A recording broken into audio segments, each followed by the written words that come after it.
So a lot of times I will have patients that come in and they say, I'm tired of getting the root canals. I'm tired of teeth breaking. What are my options? And then I will explain the Forever Smile process to them.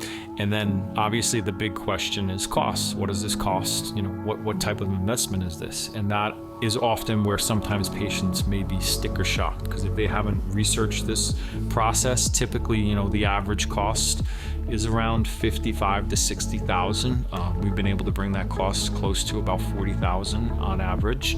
And what I try to explain to the patient is, if you try to build around these teeth over the next 5 to 10 years, you're probably going to spend double. You're probably going to spend $80,000.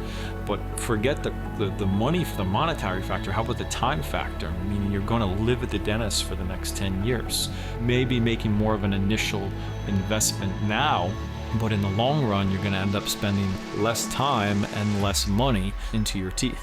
So that's what I try to rationalize with them is, yes, you are going to spend $40,000 now, but if we look over the next 20 years, trying to do this individually and patchwork things or duct tape things, you're probably going to spend twice the amount of money and twice the amount of pain and twice the amount of suffering, and you're going to wake up New Year's Day and you're going to have a toothache, and Christmas morning you're going to have a toothache. So at least we eliminate a lot of those problems, and we also save a lot of chair time, meaning we save all of those visits that you would have to make over the next 10 years. And that's a lot of stress for people because they have to take off from work and they wake up in pain and those things. So that is what the Forever Smile allows us to do is, yes, you're making more of an investment up front, but in the long run, you're going to end up saving a lot of time and money.